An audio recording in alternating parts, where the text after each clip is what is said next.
Hi guys, this is Elmarie here. I am recording from Worcester, Western Cape, South Africa. It is, I don't know what time, I think it's nearly 2 o'clock probably. And it is a cloudy, very hot day. It's cooler than yesterday. Sorry, I'm just rubbing this into my hands right now. It's cooler than yesterday. Yesterday we struck 44 degrees, but it's still really hot. So I haven't done a video in a while. I actually have a reason for that. The reason is my internet is a bit of a pain, but I ran out of, I've got a Vodacom modem thingy, and that ran out of data. What you gonna do? So I worked on my mobile data for a while, and then I couldn't upload YouTube videos. It just takes a lot of data on its own. Anyway, as I said, I didn't say it was the 6th of February. This video is about my podcast or video, whatever you want to call it, is about my hand-dyed yarns, yarn in general, knitting, sewing sometimes, crocheting sometimes, spinning sometimes. Sometimes you'll even find me showing you a painting that I do. Although at the moment my main focus is yarn dyeing and my shop, so I don't really paint a lot at the moment.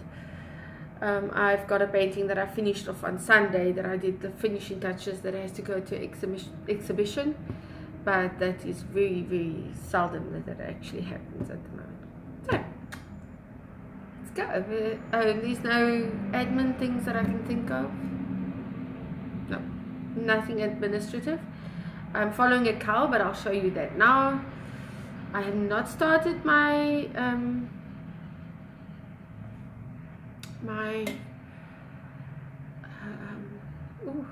my head just went donk. I just closed up Ravelry group yet. Sorry about that.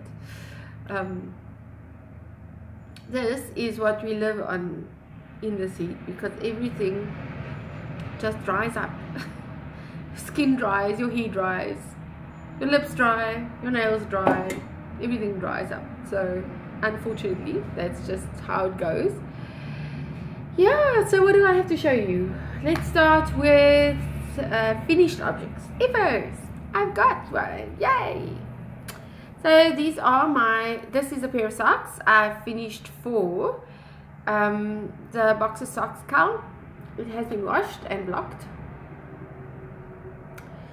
I did this with, it's just a gusset and a heel flap gusset pattern, and it's top down, which I actually really like, and then it's got a rounded toe, and I finished it off with Kitchener stitch, which is also great because you really can't see it being finished off.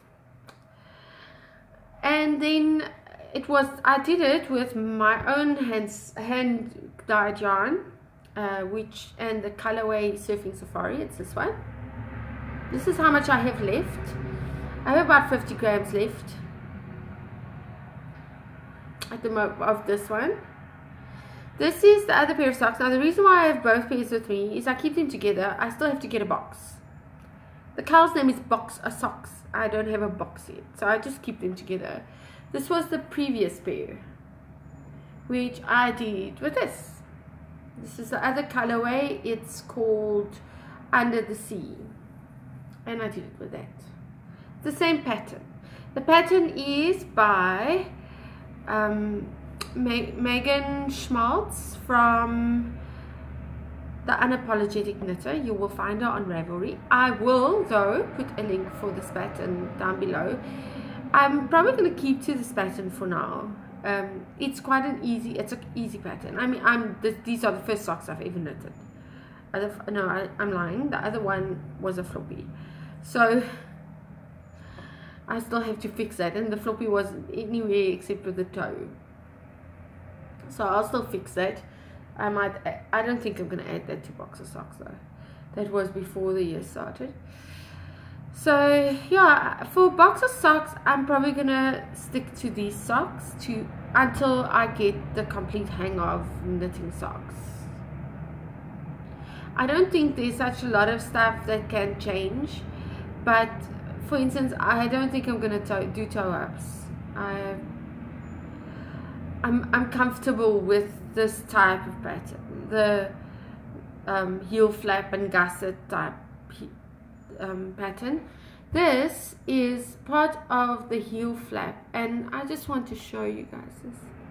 Look at this wonderful texture it gives, and the pattern causes you to have this garter stitch section over here, which makes it very easy to pick up the stitches before you go into the gusset. So you basically knit it from there to there, and then you in the round, and then you work it on the back needle. You work the heel, and then you get over here, which is turning the heel, which gives it this little V shape over there, which is just short rows. And really, a short row for me sounded very weird. Crocheting, you don't really have something like a short row. I guess you do, but I mean, you don't call it a short row.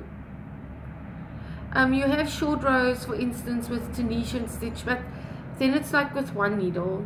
I found the whole concept difficult until I got this particular pattern, and I have to say I watched a tutorial that I will also link, but the tutorial is for the short needle. I said that before.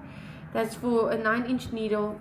I want to do a tutorial as soon as I have, I think, about three pairs. Let me just get really comfortable, sort of easy with the whole pattern, so that I get almost memorized it, you know, type of thing.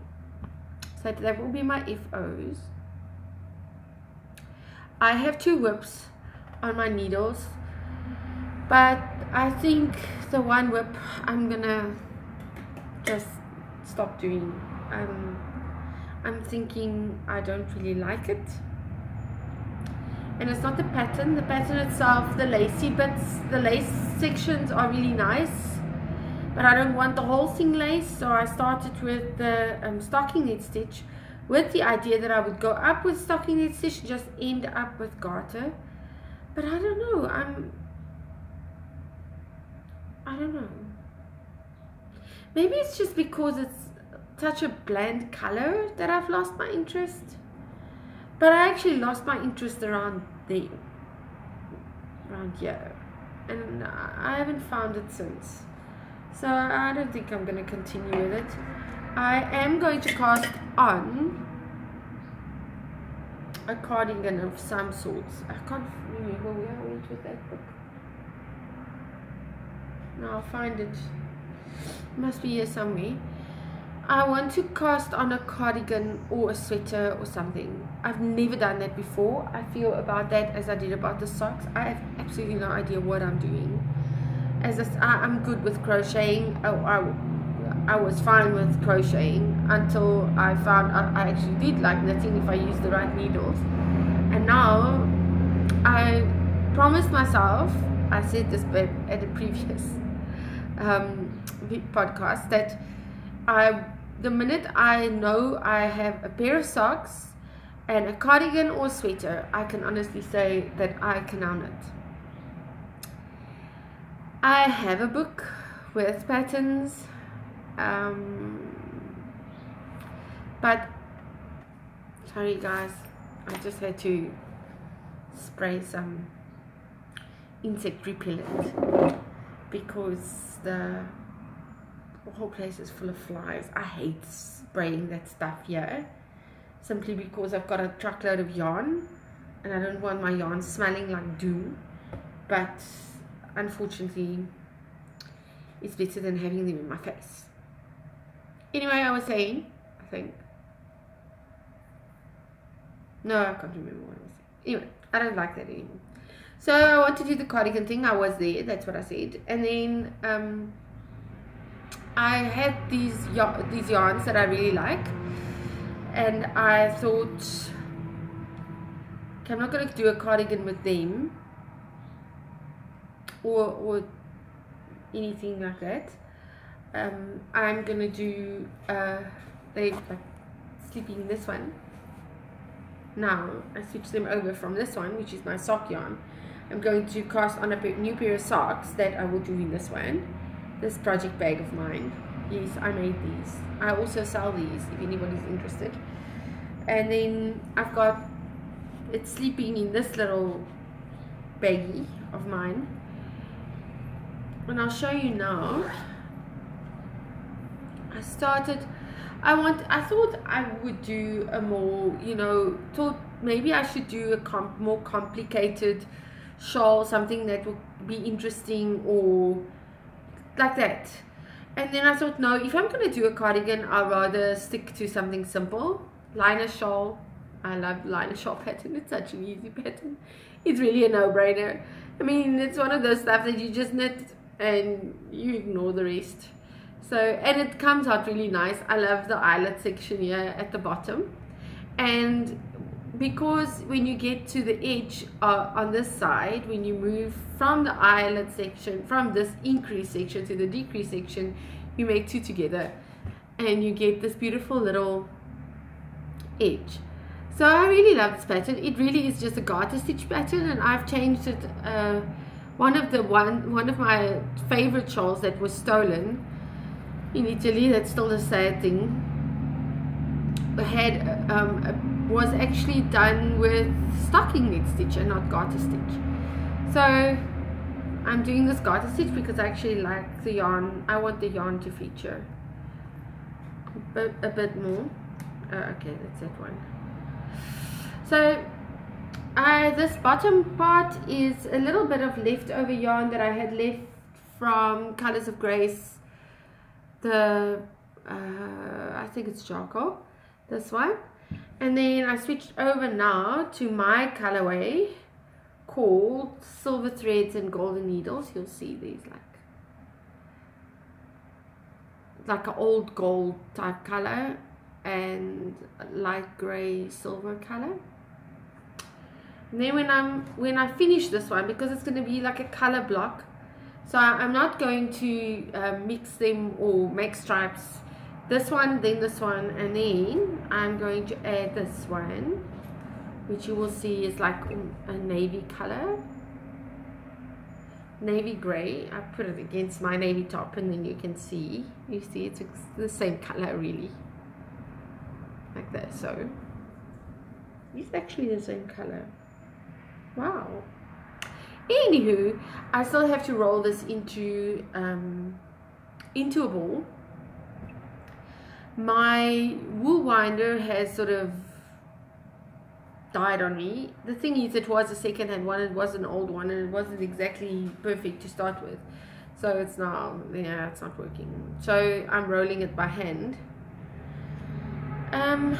So this must still be rolled down, but I think this is a nice color combination. This is a darker version, and I like it. Anyway, so that's what's going to happen with these. Oh, and I'm working on my Chiago needles that I bought for myself as a present a while ago. As you know, I am a huge Addy fan. I also stock Addy. I was just curious about Chiago. I've bought a pair for myself, and I probably will buy some more for myself just because I want to. It's really nice needles. You can get them at, anyway, if you, okay, I'll do it this way.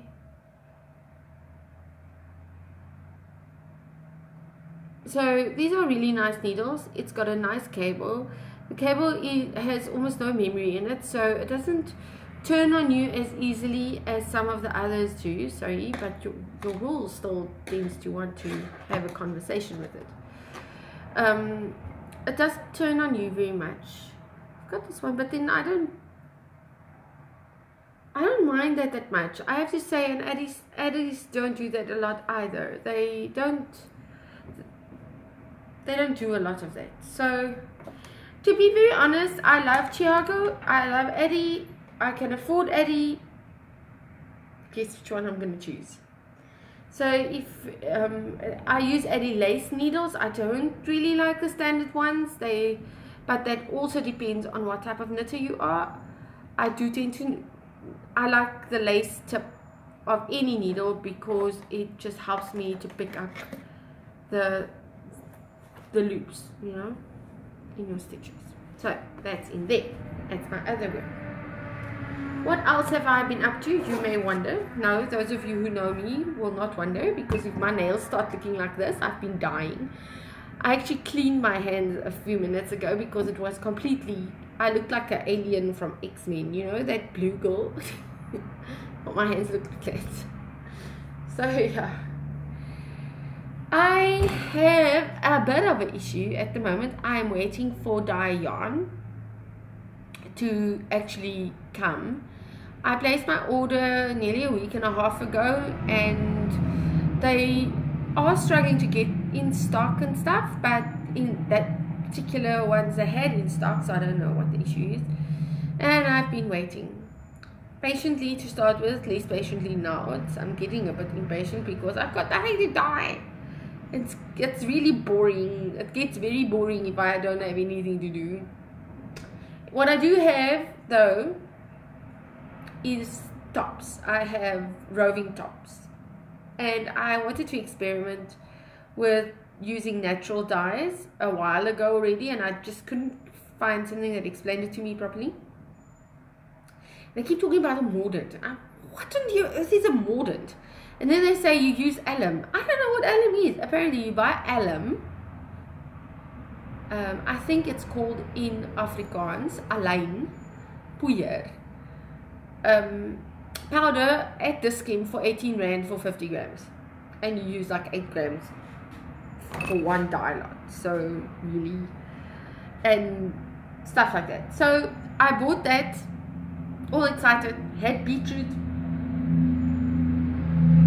all excited, dyed up this. It looks terrible, please don't laugh. No, I don't mind the color, I mean how it's braided up. I'll do that better next time. So this is the color I got out of beetroot. It only picked up like the almost orangey color, so I dyed up almost like a peach color. So I'm gonna spin it and I'm gonna see what it looks like when it's done. I went back and I decided, okay, I'm gonna do an acid dye, just your normal acid dye. Sorry guys, this is still very wet some areas, so I can't really, I have to handle this with a lot of care, and then I'm gonna go hang it up again. Is this, did you see the pieces of purple in there and green? Okay, so this I'll show again when it's actually rolled up properly, but it's so interesting how the roving, the unspun yarns pick up the colors differently. Now I have to say, this is not superwash, and the yarn that I buy in to dye that has already been spun is superwash. So I'm thinking that also makes a difference. I know it makes a difference, but I didn't think it would make such a big difference. Anyway, I've got another one in the dye pot that's completely turquoise, another one hanging that I'm going to go rinse out and dye over, because it was supposed to be purple and it came out brick red. Don't ask me, I don't know. You always have the most wonderful surprises when you dye yarn. Okay. Other than that, I have absolutely nothing to show you. I'm busy spinning on that side, but I can't show you that either.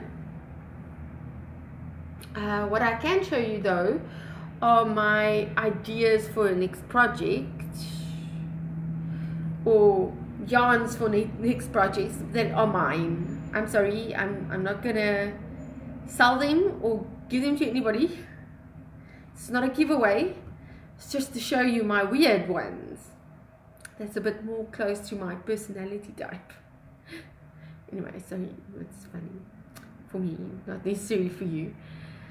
I dyed up a colorway called Electric Avenue, and I had a bit of an issue with the yarn. When I was rolling it off from the cone, I noticed that the one had a bit, like it was overspun, one of the strings. One of the ones that I was rolling, the hank I got, one of the strings are very hard and overspun.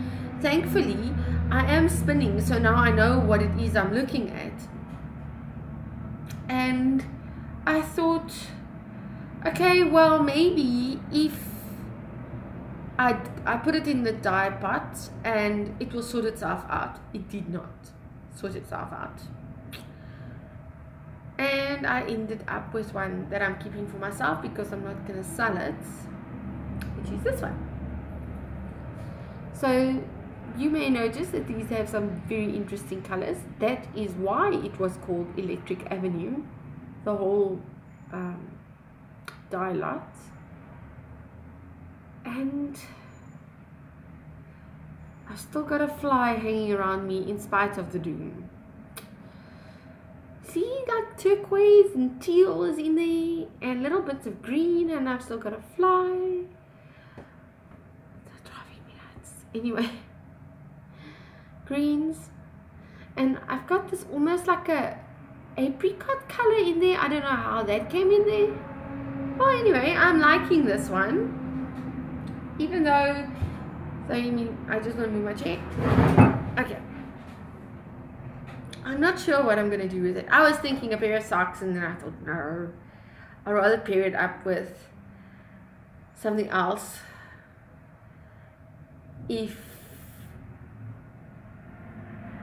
And then I thought, what do I have? Yeah, man. Sorry. This fly is really terrible. Okay. One more insect repellent later. Anyway, I want to show you that. You see that blue and then it goes into the purples? Anyway, I'm thinking I've got very little of my previous dye lots left. I've got these two, the orange and the green left. And any one of them would actually work here, because that is the same green as there. You can see it picks it up. Like so. Or otherwise, it does have a little bit of orange in there, but not a lot, you know. You can use these two together. I also have a very dark green that I can add there that will pick up that bit. So I'm not sure which one I'm going to use. I've got a couple of semi-solids that I will sort of put together and see how that works. Then I also have this one. Now this one I dyed up for myself, just for me. I'll probably make this will probably become a pair of socks. Sorry,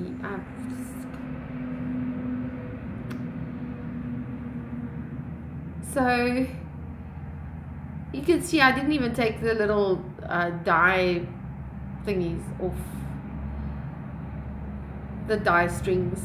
I use this when I dye, you know, you have to keep it nice and loose. Anyway, so I'll probably make a pair of socks out of these.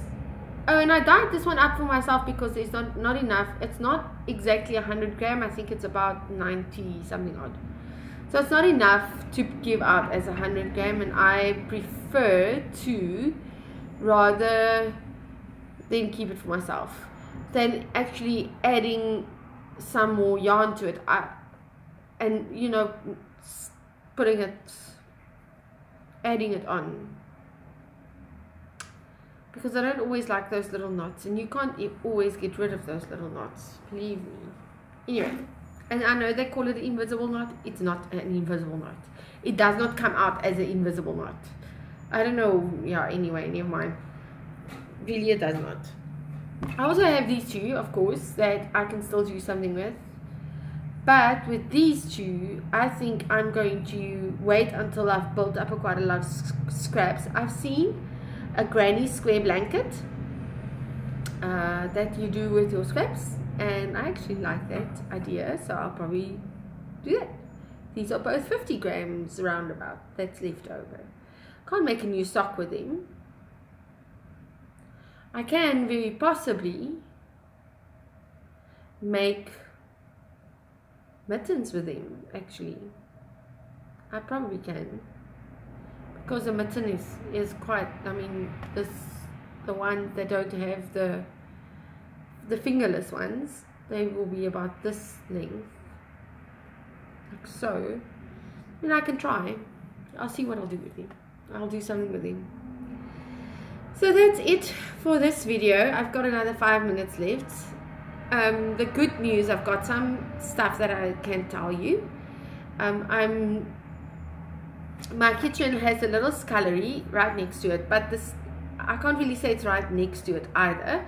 It's about 4 or 5 meters from my kitchen to there. Make it 4 into the scullery, not like at the scullery door, into the scullery. And my dishwasher and stuff was in there, but I got a bit irritated because I had to walk to the dishwasher, and eventually I could just wash the stuff by hand, which I ended up doing. And then I said, I started when I started dyeing, I kept all my dyes and my pots and stuff in there as well, and my husband's clothes started getting interesting little color blotches on them, because my washing machine is right next to my dyes, and now there's no cupboard to put them in. It's like just racks up. So yeah, you can imagine that not really work out well. And so my husband this week, Luddy, just went, that's my husband's name by the way, Luddy, for future reference. Luddy went and he did quite a lot of work this weekend for me. It's very sweet of him. He did quite a lot of plumbing and electrician work, which he's not qualified for, and he did better than the guys who are supposedly qualified for. And we took the washing machine and the dishwasher, we moved it to the kitchen. He had to move out to just break out one of the cupboards that was there, a piece of it, and put that in, do all the plumbing to get everything in there, and it's working. I had to test it. So my washing machine and my dishwasher is now in the kitchen. The scullery is now completely wide open for me to do my dye work in. The next step will be to get just, you know, those stoves, camping stove type things. I'm gonna get some of, say 2 of them or 3 of them, put them in there, and then that will from now on be my dye studio. I'm also going to put up stuff so that I can hang it to dry, up to dry, because at the moment it's hanging up to dry in just, I have a little stoepkamertjie that I use, and all the yarns go there because they actually dry quickly there, but it's a nuisance. So yeah, that's the, oh, my website is being built. As soon as the website is up and running, I will let you guys know. Those of you, anybody listening to this in South Africa who needs a website to be built, I can really recommend it's the couple that's doing it for me. Young girl and her husband, and they're doing a really fast and efficient job so far. I'm hoping to have my website up and running by next week, which is really quickly. I mean, I got my domain and everything is happening at a good speed. Okay, that's it. I can only talk for 30 minutes. Please subscribe. Please subscribe if you're watching this and you like what you see. Just subscribe. Every time I have a new subscriber, I get closer to getting my YouTube channel to a bit of a higher level. And leave a comment, ask a question, or whatever.